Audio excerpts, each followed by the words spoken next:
আমাদের সব্বার প্রিয় দিদি মমতা। তার তো আছেন প্রচুর ক্ষমতা, তাই তার পাশে থাকেন প্রচুর জনতা। ক্ষমতার কথা যদি বলতে যাই, নারীদের বেঁচে থাকার শক্তি। তাই তো আমরা মেয়েরা দিদিকে মন থেকে করি সত্যিকারে ভক্তি। জন্ম দেয় যে বাবা মা, তাদের করে অবহেলা। বেকার ভাতা তুলে দিল এই 24 পরগনা জেলা। আচ্ছা আপনারা বলুন তো, কন্যা জন্ম নিলে কত করতেন অবহেলা? এখন কন্যাশ্রী আসার পরে সেই কন্যাকে যত্ন করছেন দুবেলা। ঘরে একটু চাল ছিল না, কষ্ট হতো সবার। ফ্রিতে রেশন পাওয়ার পরে পেট ভরছে আবার। বাজার করার টাকা নেই, অভাব ঘরের কোণে। লক্ষ্মী ভান্ডার তুলে দিল 500 টাকা প্রতিজনে জনে। কঠিন রোগের চিকিৎসার জন্য প্রচুর টাকা দরকার। স্বাস্থ্যসাথী এনে দিল আমাদেরই মমতার সরকার।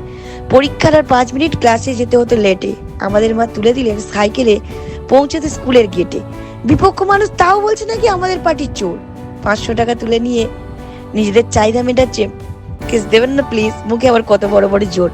খারাপ কথা বলছে, লাগাম দেয় না মুখে। আমাদের সরকার থেকে কোন জিনিসটা বঞ্চিত আছে একটা জিনিস দেখাক তো, আর হাত রেখে বলুক বুকে। মা থেকে শুরু করে বাবা নেই বাদ। ব্যাংকে গিয়ে লাইন দিয়ে বার্ধক্য ভাতার টাকা তুলে সবাই মেটাচ্ছে তাদেরই স্বাদ। যে যাক বলুক ভাই, আমি শুধু এইটুকু বলতে পারি, আমাদের সরকার চলে যাওয়ার পরে নেই কোনো আর ঠাঁই। তাই বলছি একটু ভেবে বিচার করো ভাই। যদি সারা লাইফে কিছু চাই, বারবার এই মা মাটি মানুষ সরকারটাকেই চাই। জয় হিন্দ, বন্দে মাতারাম।